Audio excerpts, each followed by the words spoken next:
information is very, very appreciated. The more people we can share this information with, the better. So before I start, I just want to state right up front that I'll share my slides with the organizers today to share with you. Please use the slide deck as a source of information for your work and understanding. There are important links and notes that you can use as resources.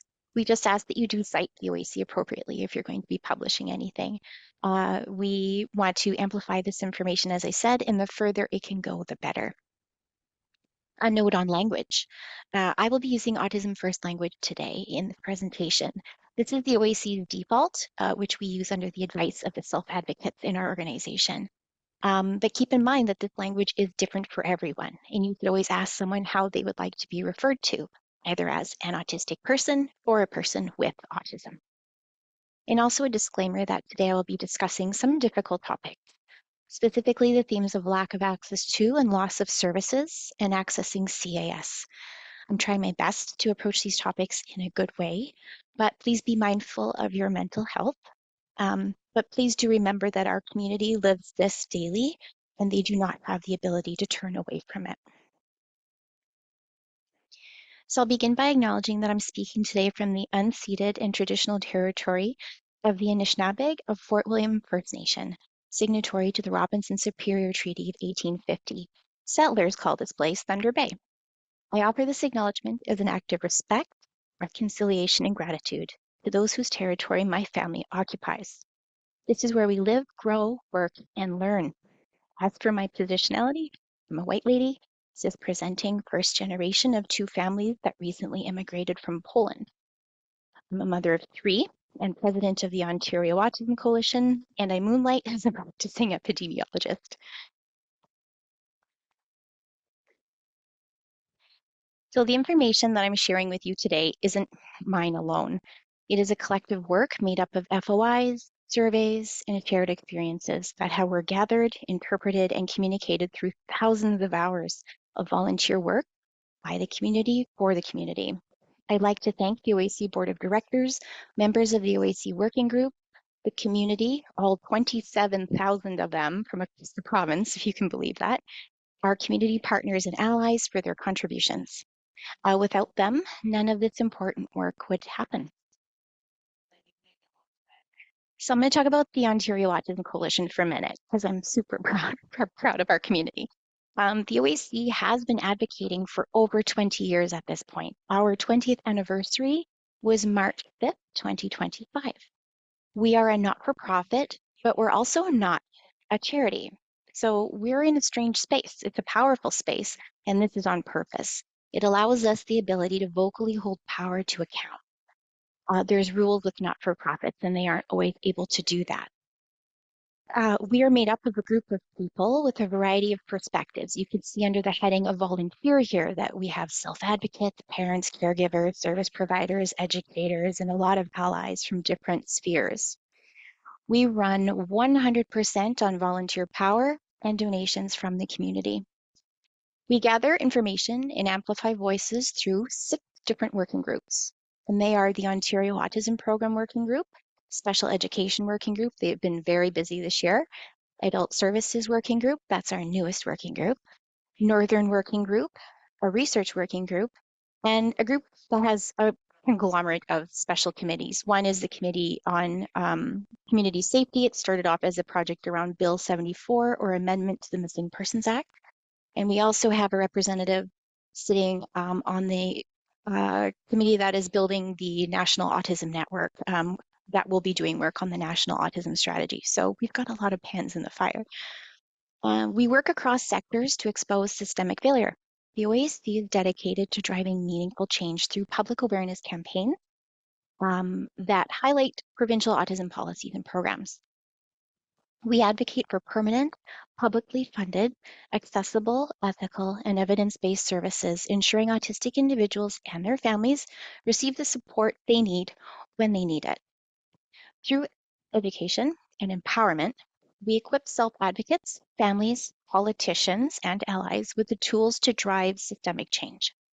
We help families navigate advocating in the system in Ontario's complex autism services while providing frontline insight on those barriers that families come up against back to policymakers. Collaboration is therefore central to our work as we partner with other advocacy organizations to amplify our impact. We also hold the provincial government accountable for ethical, transparent, and responsible autism policies and programs. Presently, we're embarking on a new data governance journey where we are reclaiming our power through the framework of data feminism, collecting and managing our own information about our own experiences and communicating our own findings with the wider community. And I hope that this presentation is part of that work today. And also when I share these slides, if there's any images on the slides, you'll be able to just click on them and there'll be URL taking you directly to those documents or websites that are there. So please do use those. So why should this presentation matter to you today? So a lot of you work directly with our families, and there's been a lot about this in the media recently. Specifically, I'm thinking the Toronto Star series called Kids in Crisis. But I'm here today to take you through the big picture, step by step, from the perspective of the community this affects. So what we know right now is this. Families are reporting to us that they are reaching out to CAS of their own volition due to a lack of access to services and support due to systemic barriers. And when we say systemic, it just means that we're seeing the same barriers reported to us from families right across Ontario. Today, I'll talk about the barriers in detail, but generally speaking, we know that one, the Ontario Autism Program waitlist for core clinical services is presently over 60,000 children and youth. You'll see here on this screen, there is a black rectangle. That's an infographic we put out based upon an FOI we received from the Ministry of Children, Community and Social Services as of February 5th this year. That red square indicates exactly how many children were waitlisted for core clinical services, which is the meat and the potato of the OAP program. 61,631, so there's a few. The Ontario Autism Program, this is the second point. The Ontario Autism Program leaves those with the most barriers the furthest behind. So those whose needs exceed that of the Ontario Autism Program are largely left unsupported. And for example, I estimate that this is probably around a quarter of the children who are registered for the Ontario Autism Program. And I say that because there's a recent CDC document that came out, I believe it was 2023, 2024, estimating the proportion of those who have profound autism to be approximately 26.7%. Thirdly, there are regional gaps in service capacity, especially in the case of northern, rural, and remote geographies. Fourth, schools are not properly funded and or equipped to safely support our community of children. And finally, waitlists for respite are often long and respite programs are underfunded, meaning a lot of families get a little bit when in reality they could use a lot more help. So all this to say that CAS is therefore a last resort for our community. And CAS is therefore left minding a very large gap that has been created by the inability of the Ministry of Children, Community and Social Services and the Ministry of Education to meet the needs of our growing community. And it's a community that they know is growing, they know, and they're not adjusting their programming to fit the needs of the community. So in order to facilitate our understanding of the services pathway journey, I've created a quick little easy diagram. This pathway can look different for different people, and that's the thing to keep in mind.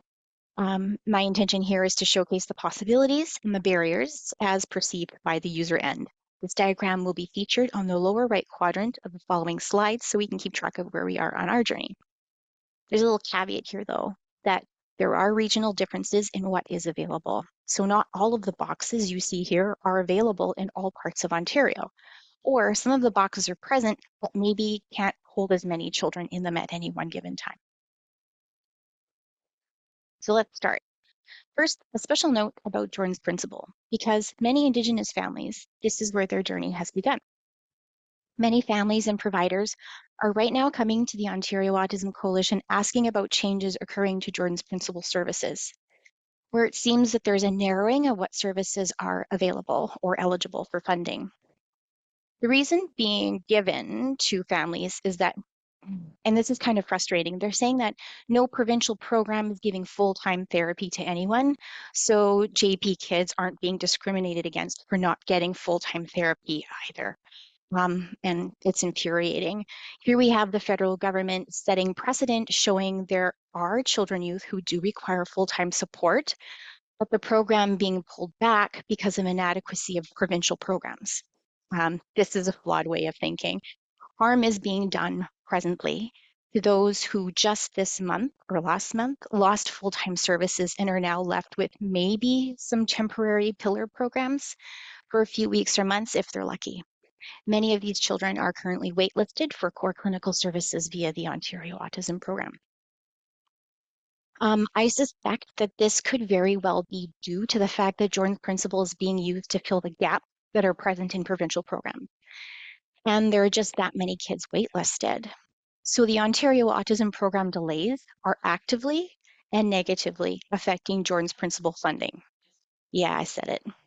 The point here is that children and youth have lost access abruptly with no transitions, and they're going to end up at school or at home. Those families are going to need support. For our part, the OAC has been connecting families with families and providers with providers so that they can communicate and stay as informed as possible. Let's talk about autism diagnosis in Ontario. So autism diagnosis is mandatory to register for services like the OAP, for some respite funding. It helps you with school accommodations and periphery items like the disability tax credit, things like that. So that means that delays in diagnosis mean delays in all of those services. Wait times can vary and fluctuate regionally. They're not always worse in northern, rural, and remote geographies, but they can be.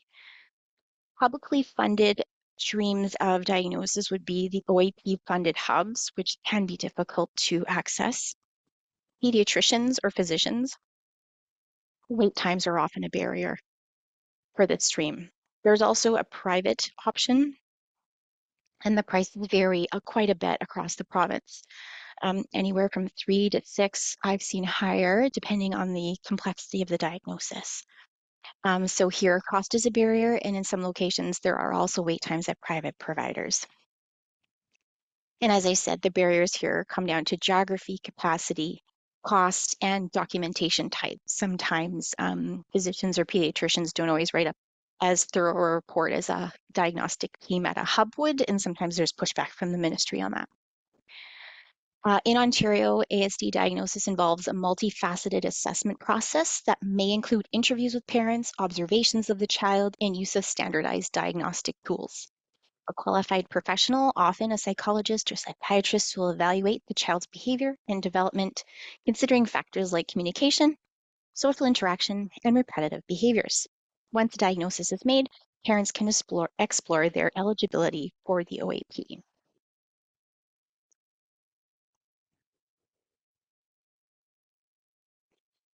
OAP registration. After receiving a diagnosis, a lot of families will feel a sense of relief because they have a direction to head in, and they register for the Ontario Autism Program and quickly realize that registration does not mean access. So after you register, there's no timeline given, no clarity, no individualized support. You just wait. This is when a lot of families come to us in the Ontario Autism Program community, have the distinct, I'm not going to say pleasure, we have the responsibility to be honest with families and tell them what's going to happen next, and that's that they wait. The ministry does not tell them that. Yeah, so during this waiting period, families might qualify for pillar programs. We'll talk about more of those about those in a minute, but they are limited in scope. Recent FOIs, the one I was speaking about earlier, showed that as of February 5th, there were 79,281 children in Ontario registered for the Ontario Autism Program. Based upon this number alone, I was able to calculate the prevalence of autism diagnosis in Ontario for children 0 to 18 years as of February 5th, and it's 1 in 38. And it's likely higher based upon new data that just came out from the CDC this last week, showing 1 in 31. And my number is an undercount because it doesn't include those who are presently waiting for a diagnosis. It's just how many we know have actually registered for the OAP. So that's a lot higher than the working number. Most people are still working off the 2019 prevalence from StatsCan, which was 1 in 50. So once a family registers, there's no real timeline to core services, no clarity. The staff at Access OAP, which is a third-party insurance company that's responsible for the rollout of core services, they aren't able to give us a lot of detailed information about timelines either. During this time, a family might be eligible for pillars. More on those in a minute. And from time of access to entry to core clinical services is typically 5 years. We know from discussion on our Ontario Autism Coalition Facebook page where families come to discuss things. Someone mentioned this week that they had registered in April 2020 and they just received an invitation to core services this week. And their determination of needs meeting is next month. So it's at least a 5-year wait for most people. So a wait time of 5 years means that we are completely missing the early developmental window of children. So there is no publicly funded early intervention in Ontario presently.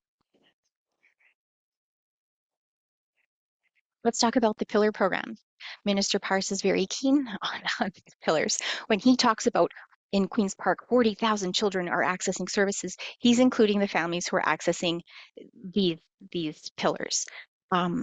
And here's the problem with the pillars. So let's talk about them. So first, there's foundational services. These are self-serve. They're often offered. You can find out what's available in your region by looking online. They're based upon what's available locally, therefore. They're often age specific or behaviorally specific, and they're time limited. There's entry to school. Wait lists are getting longer for the entry to school program. This program is funded for groups of children, and high needs children are often being left out. So I've heard stories where providers will have a group of children come in and they will observe them. And if there's any children who require direct one-to-one continuous care, they're often told that they can't have access to ETS. And that's a problem because those children are going to need the most help with the transition and they aren't getting that support. I recently let Minister Parson know about that and he sounded surprised to hear it. So for ETS, once you check the school system, you're not eligible for it. There's also issues with cross-ministerial work in that some school boards won't allow the private providers into the schools in order to complete the in the classroom portion of the program, which renders it kind of useless at that point. Next is urgent response services. Urgent response is a 12-week program. It's offered for a short list of specific behaviors. I believe there's 10 of them. This program is meant to keep families out of crisis, but it doesn't do that. Families have to know when to play this card. So you have to be looking out for these behaviors and notice them around 14 days prior to it becoming a crisis. So you have to have your crystal ball out, know what your child's next move is going to be, and then call the ministry. And there's also wait lists for urgent response. I've heard of some families getting a second or third round of urgent response, but that's only when things are very, very dire and there's no room. This child won't be in core for a while, and it would be unethical to let this child out of care at that point. Urgent response is also very expensive. It's an expensive program to run. We would argue that if we're paying for a child to be in core or in urgent response services, they might as well be in core services at that point. And availability also depends upon where you live. Finally, there's caregiver mediated, which is short. It's downloads of therapy onto parents, basically. So it's actually unethical for parents to act as a therapist for their child, but here we have the ministry giving us information on how to be a therapist for our own child. And I suppose in the interim, it's, to quote an infamous politician, it is better than nothing, but when in reality, a lot of parents need a lot more support. So in practice, pillar programs are rife with barriers because many regions lack service providers. These programs are age limited, behaviorally limited, and time limited. Our children need consistent, ongoing access to services to be successful. The start-stop nature of these programs is problematic. Um, yes, and I had an anecdote here that we often hear Minister Parsa talk about how happy families are with the pillar programs, and we always counter that with, yes, if it's the only thing you ever accessed, and you're just coming out of the program, and you've seen your child blossom and make progress, that would be an amazing thing. But talk to that family 6 months from now when they're back on the wait list, their child is regressing and they have no support. Um, that's when they come to us, and that's when we start talking to families. And here it is, the meat and the potatoes of the OAP, core clinical funding. This is the heart of the program. It provides consistent funding for services to children from entry into the program until 18 years. And it's broken. We can use these funds to access speech language therapy, occupational therapy, behavioral therapy, and mental health supports. That's it. It's a clinical program. There's a little leeway made for stuff, but those stuffs have to be supportive of those clinical programs. Recent FOI data shows that just 17,650 children had access to core clinical funding as of February 5th. But we have to keep in mind that not all of those 17,000 have access to a provider. There are many families out there with funding in hand who have nowhere to take it to spend, and they have to send it back at the end of the year. And this is because an uneven distribution of providers. So the ministry often cites a workforce capacity study that they did. The one thing that doesn't address is the distribution of those providers. They say there's enough providers for everyone in Ontario, but like talk to a family in Manitouwadge about who they have access to. It's a totally different story. The reality is different on the ground. We can also see here that the rate of children registering in the program is higher than the rate of children gaining access to core clinical services. We know that as of this week, as I mentioned, kids are just getting into the program now who registered in April of 2020.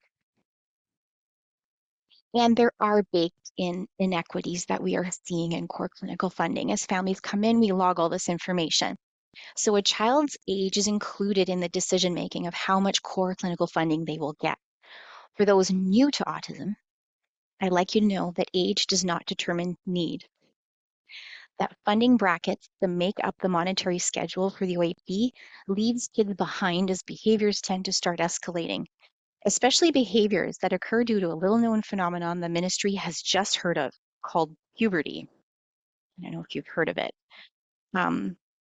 Age caps tend to start stepping down quite severely as kids start to get near puberty. Budgets are not increasing. Inflation is happening, rates at providers are going up, but the amount we get as families for these services has not increased at all. So we're getting less hours of therapy for the funding we receive. Travel costs can also come out of these budgets. So those with farther to travel, like here in Northwestern Ontario where I am, they get less therapy for their funding dollars. Also, finding culturally and language appropriate services is also very difficult in Ontario. So there's some overarching considerations to take here. First of all, for the provincial file, the global budget for the OAP only allows for 20,000 children and youth to be in core clinical services at any given time. We know this from ministry documents. Bureaucrats have said this themselves. Most recently in Minister Parsa's 2023 transition binder, when he took power of being the minister of MCCSS, they said this right in their report to him. There's also a determination of needs process, and it is grueling. And it is this, we call it the DAWN. The DAWN process is how they determine how much funding your child will get every year. It's usually a 4-hour phone call. Sometimes it's broken up into 2 calls. And it's the meeting where we sit with a stranger, a bureaucratic representative, that takes you through 10 domains and asks you about your child. And you have to speak about your child in a negative way to try and qualify for as much as you can. In many cases, this is a duplication of effort and red tape. If a family already has access to a clinician, they often are doing an assessment every 6 months anyways. Why are we asking the ministry to redo this type of assessment with the parents every year? So one of the things the OAC is arguing for is to maybe not have an annual dawn, maybe have certain triggers in place for one to happen if it's required. Otherwise, it could possibly be paused or just signed off on by a clinician, thereby allowing that determination of need slot to go to perhaps the next person who's stuck on the wait list. So that's one of our asks. Let's talk about respite. Respite can prevent crisis. It supports families' mental health and keeps children and their families safe. But respite is whitelisted, it is underfunded, and often inaccessible at appropriate amounts for children with high needs. Without respite, families can hit a breaking point. For many families we talk to, the level of caregiving that they are required to do 24/7 is unsustainable without support or without break. Respite programs need attention in the form of funding, and not just for the autism community, I think for everyone. Let's talk about special education too, just briefly here, because it all ties together. Schools are chronically underfunded, under-resourced, and understaffed. As a result, they're not ready for our kids, many of whom enter the school system without ever having access to any kind of consistent supports and services. This means that their teachers are reporting they're seeing more children being identified as needing support, and that the level of needs is escalating within the classroom as well. This means that quite often we can see inappropriate placements for students, insufficient support in the schools, and this is resulting in exclusions, either hard or soft exclusions. And a hard exclusion is an exclusion that would be like a suspension. There's a documentation process that follows this. Um, there is discussion between everyone involved and a plan is made. Soft exclusions are things that are not documented and not tracked well in Ontario, and they happen all the time, every day, probably at every school board in Ontario every day. This is when you get a call from the school saying, can you please come pick up your child because we don't have enough support staff to help them today? Or please don't bring your child in today as their EA is unavailable and there's no one to take their place today. These things happen all the time. And like I said, they're not documented. And I'd also like to point out that in the Ontario Autism Coalition's first iteration of our special education report, we found that there are 6% of students who are not attending school at all, who, if they had appropriate special education supports, would be at school. I worry about those families because, yes, school is education, it is also respite for families. When I do share these slides, please know that I've included a list of URLs that link to new reports that have come out this year. We've had a lot of really great special education reports come out. There was the Ontario Autism Coalition one from the perspective of families. The Elementary Teachers Federation of Ontario had a fantastic report come out earlier. It was great because it goes through the history of spec ed, it talks about finances, it talks about policy. I'll highly recommend it. It's called Promises Unfulfilled. Just this week, Community Living Ontario published a wonderful report as well, Crisis in the Classroom. And I also heard that University of Ottawa had a report. I haven't read it yet, but I heard it's out there. So if I find it, I'll send it forward. All right, here's the back rooms. What we've been discovering is that there's a lot of little periphery programs that exist in Ontario, and no one talks about them. But everyone tells us to refer families to them, but we don't really know what they are or how to get them. But we found out about two. One is called Complex Special Needs. It's not actually a program, it's a designation that you can achieve for a family member. It's not just for autistic children, it's for complex special needs. You cannot self-refer to this program. You have to have at least two community providers refer you forward for this program. and there is a medical component to it. From what we've heard from families who are in this program, they get in-home support, respite therapy, but it is quite a complex process. And you carry this complex special needs designation through life. So if a child ends up getting this designation, it will travel with them into adulthood. There's also extensive needs services. I've had bureaucrats tell me to refer families from Northern Ontario to this.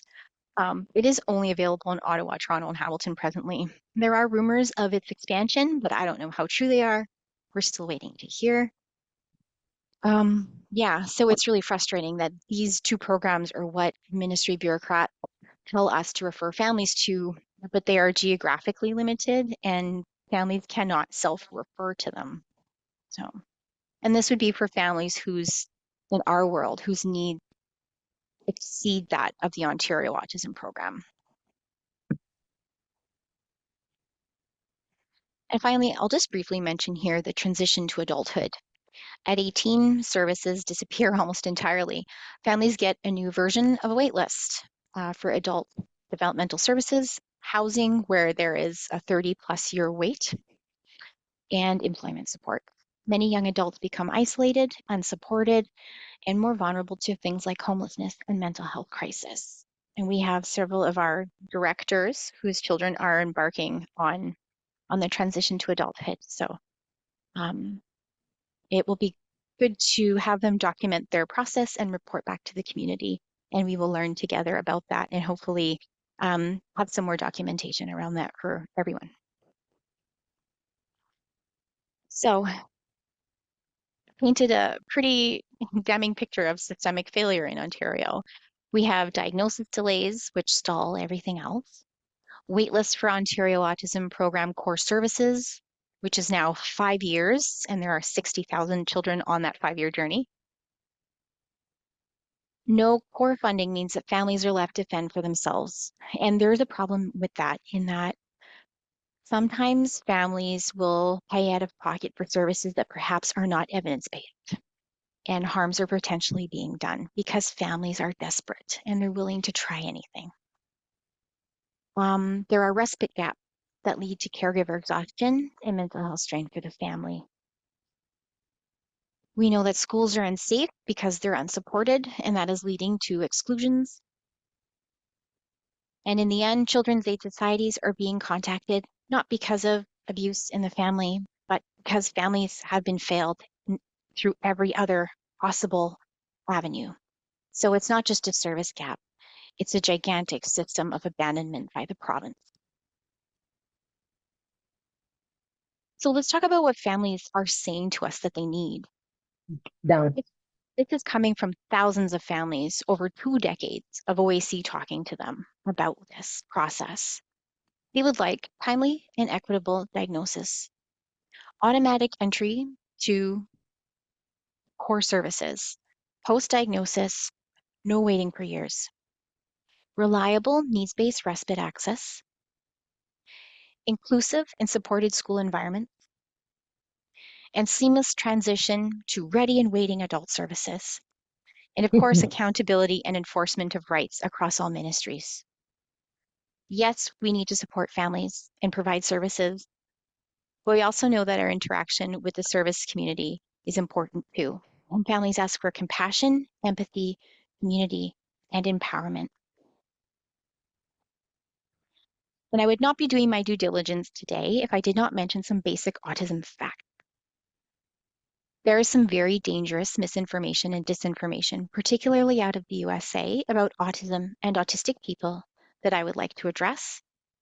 While some politicians are correct in that some 26.7% of autistic people live with profound autism and will require more support throughout their lives, that doesn't mean all autistic people will need those supports. And it doesn't mean that lives not led in the service of the economy are worthless or a tragedy. These politicians are not acting in good faith, and I ask you to use good judgment when they come out with the results of their research this September, apparently. So what does cause autism? Let's talk about what we know for sure. Autism is strongly genetic, In about 15 to 20% of autism cases, a single genetic variant can explain autism features. In other cases, multiple genetic variations interact to cause autism. Genes associated with autism target the way cells connect, communicate, and function. Autism runs in families. I'm a very good example of that. Siblings of an autistic child have a 15 times greater likelihood of diagnosis, and nieces and nephews of a person who is autistic have 3 times increased risk rate. Environment. Researchers are examining how environmental factors work independently and, more importantly, in conjunction with genes to cause autism. Environmental factors associated with an autism diagnosis include being born a boy, although there's a discussion around correlation causation around that. Being born prematurely. Children born prematurely or with extremely low birth weights have a higher probability of autism. Not getting enough oxygen during birth is also associated with an ASD diagnosis. Having an older parent or both older parents adds to the likelihood of a diagnosis. Illness during pregnancy can increase the likelihood that a child will be diagnosed. Illnesses like rubella, pertussis, COVID-19, RSV, and influenza can be prevented by vaccines, and vaccines do not cause autism. That has been established. Exposures during pregnancy. Exposures to some anti-epileptic drugs, as well as high levels of air pollution during pregnancy, have been associated with autism. Presence of maternal metabolic disorders like gestational diabetes may lead to later diagnosis, and contextual factors like socioeconomic status, cultural differences, and access to services can influence a diagnosis. And by access to services, that one's interesting because we hear sometimes that a children's diagnosis is on the fence, and oftentimes a doctor or a team will tip the scale in the favor of the family of the child for the autism diagnosis simply because they know there is some sort of support perhaps down the road for that family. But why is prevalence of autism increasing? First of all, we have a broader diagnostic criteria. In 2013, the definition of autism was dramatically broadened to include a wider range of behaviors and functional levels. The prevalence of autism, profound autism, has remained quite steady. Improved screening, better screening tools, and standardized processes have led to earlier detection. Increased awareness means more people are aware of autism and are seeking a diagnosis. Improved access to services means more people have access to services that help identify autism. People are having babies at older ages. Babies born to older parents are at increased risk. Increased survival rates for preterm babies. Improved medical care has led to more preterm babies surviving and developing, but preterm birth is associated with a higher risk of autism. And there is a mix of environmental factors with genetic susceptibility. So there are thousands of genes and tens of thousands of environmental factors that have yet to be fully explored. So finally, I would just like to say on the topic of what is happening south of the border that registries of people that are created without their consent in violation of personal health information laws are not being used for the benefit of the people in that registry.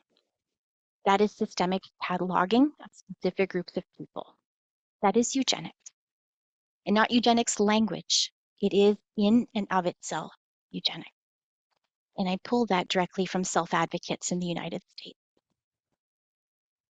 So we are looking for friends because we're going to need them more than ever over the next few years. And we invite you to check out the Ontario Autism Coalition.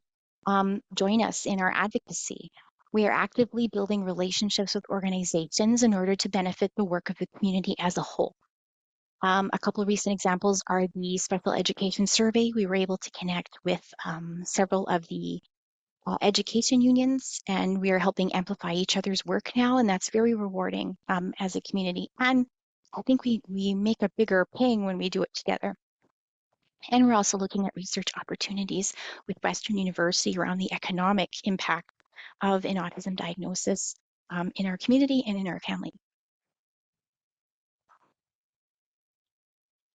And that's it. I think I'm at 1:45, so I have plenty of time for questions and discussions. Thank you, everyone.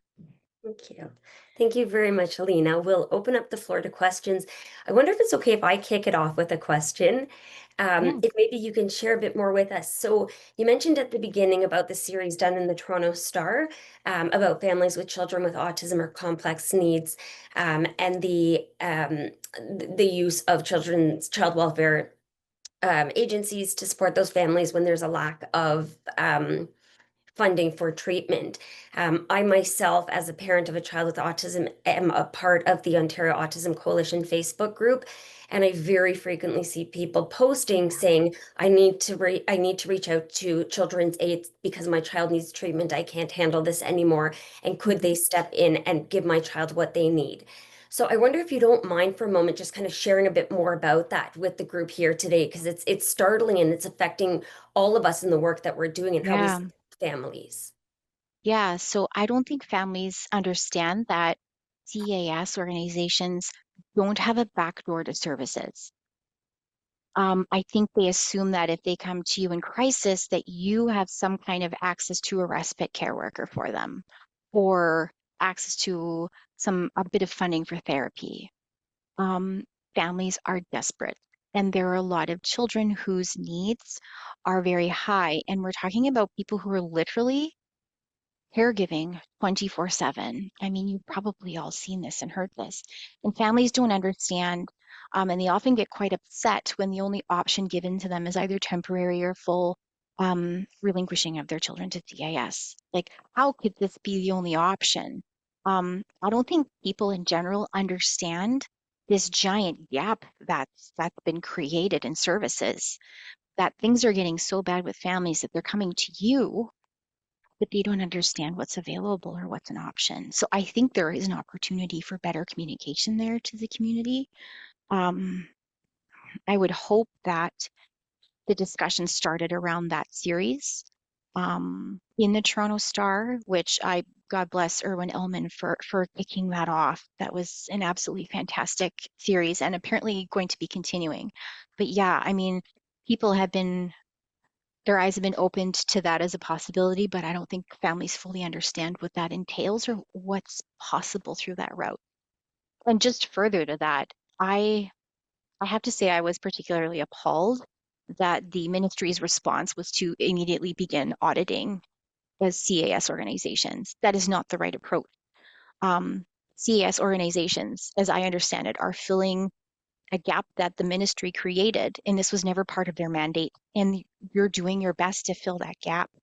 And for some reason, you're now being punished with an audit to look at something that was never meant to be. So I don't understand that way of thinking at all. So um, absolutely kudos to all of you because I've been hearing stories and it's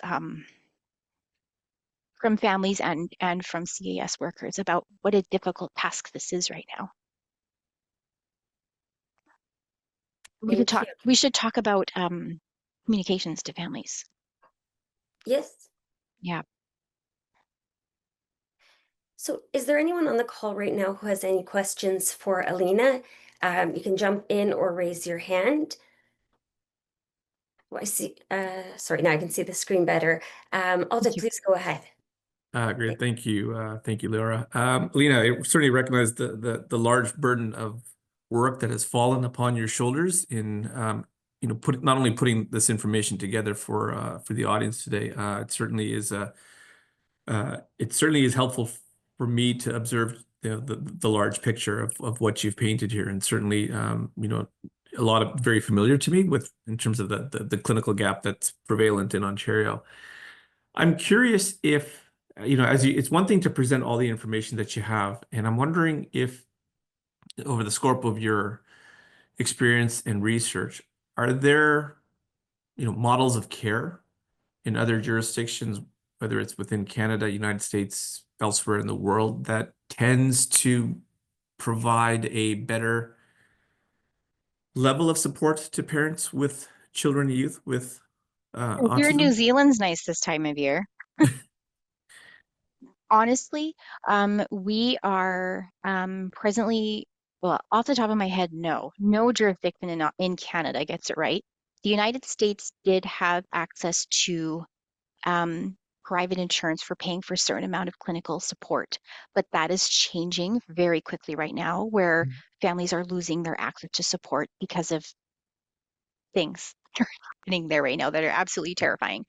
I do know that in Canada, minus the wait, the OAP is kind of it's pretty good, but the problem is getting in, right? And getting it when you need it. Um, you probably know this. You receive a diagnosis for your child, and the first thing they say is early intervention is key. Well, unless you're independently wealthy, that's not happening in Ontario. I know that like Alberta has a pretty good program, but that it ends at 6. And one of the East Coast provinces, I believe it was Nova Scotia, had a pretty good program. But again, it was for very young children, and then it ended very early. Ontario's goes to 18. The problem is too in Ontario that if you're waiting for a diagnosis and then you're waiting for the OAP, you have kids who are reaching double-digit years before they're accessing anything, and they're being aged out of the funding brackets that are the higher amounts. So, for example, my daughter Fiona waited over 5 years for access. She got it just before her 8th birthday. Well, she only had the maximum amount of 65,000 for 2 years, and this year she will get stepped down by a third. So she's going down to 41,000 simply because she has a birthday, another candle on her cake. So could she still use that amount? Absolutely. We just started our journey like a little over 2 years ago, but now we're being stepped down. So I hate to say it, but Ontario's kind of on the right track, but it's just having a government that has the will to make it work for the community. Like they built this program, they funded it for 20,000 children because that was the wait list when the Liberals had possession of this file. They did not build it for the prevalence of children in Ontario. So that's why there's the vast majority are waiting. Highly problematic. But yeah, oh, and further to your question, there is a researcher, Dr. Rodriguez, at the University of Western, and I believe one of he has several lines of research happening, and it's all economically based.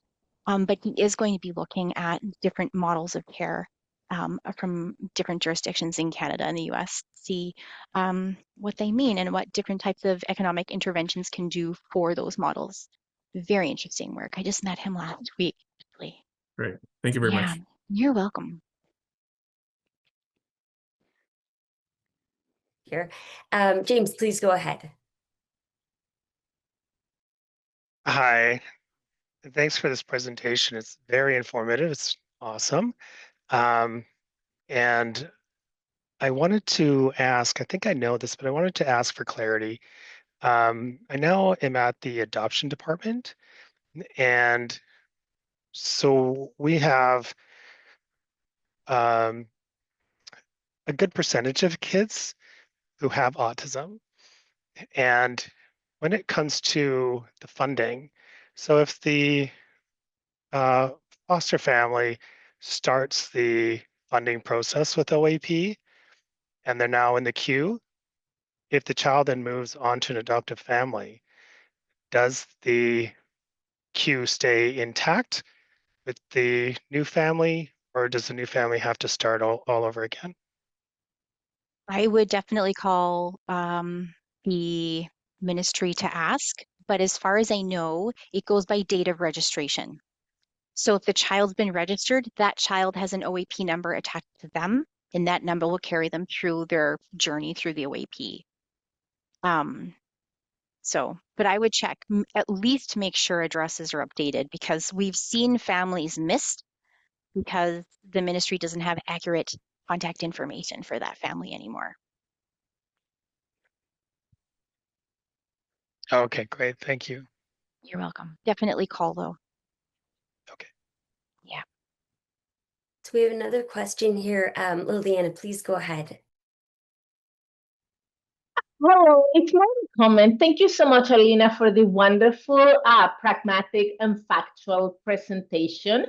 I think you forgot to mention I joined late, so my apologies. So perhaps you mentioned it earlier and I missed it. I think it's also important to remind our people who are listening that we lack another barriers that family experience that is very significant, but no one wants to talk about, is the disparity in qualifications and skills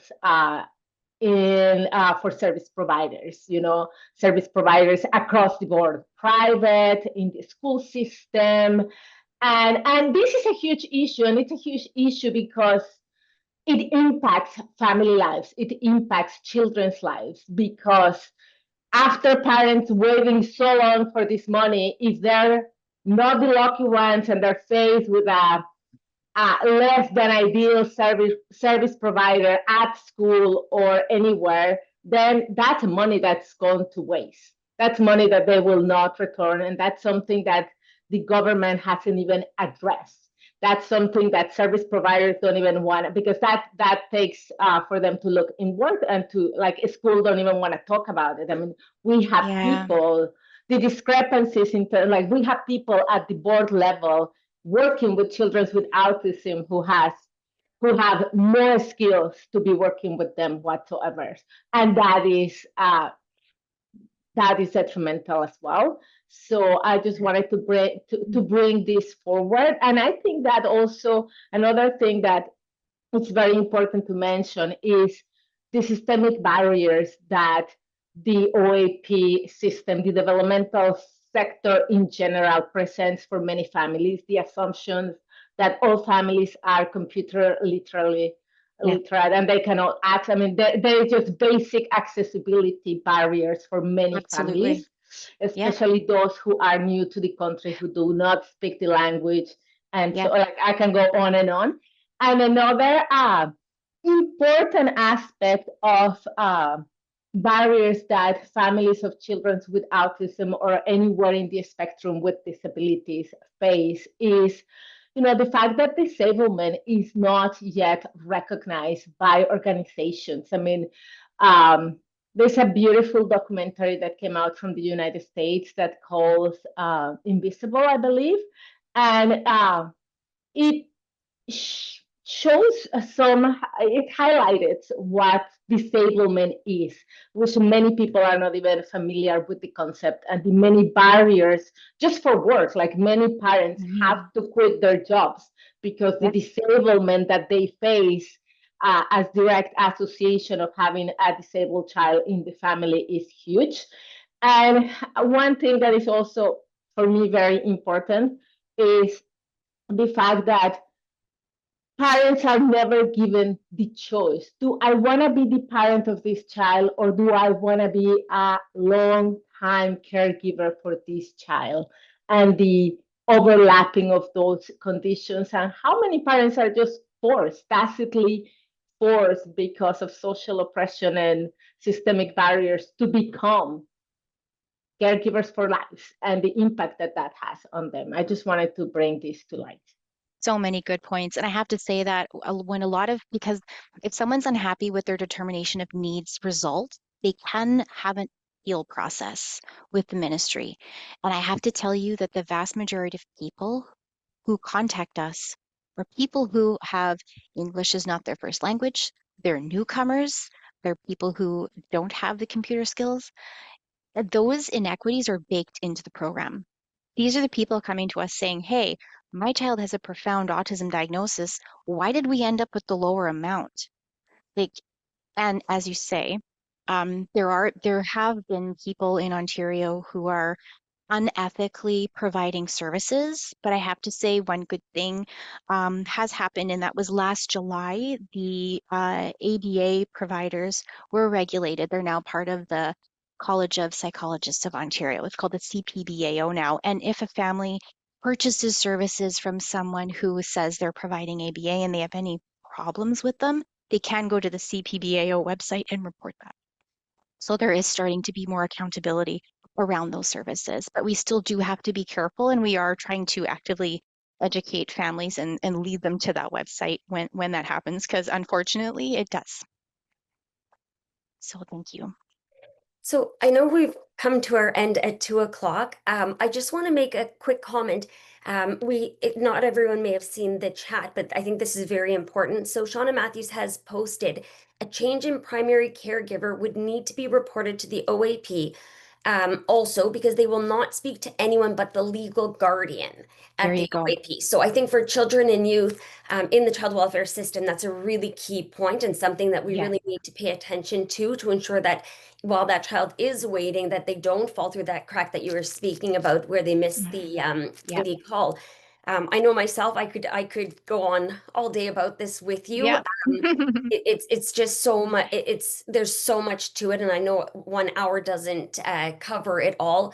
But Alina, we are so grateful that you were able to join us today to speak to us and to share. And we will make sure that the recording of this session is available to anyone who is unable to attend today, or if they want to go back and listen to it. And then we will also share the information you send with us with everyone who has participated. So really, really appreciate it. Thank you. Thank you. I appreciate everyone's time. Thank you for being here today. And my email is alina.cameron@ontarioautismcoalition.com. It'll be in the slide deck. If you have any questions, please do reach out. We're here as a resource for your community. And pay attention for our surveys that are coming out too. So, Thank you. thank you, everyone. Have a great afternoon, everyone.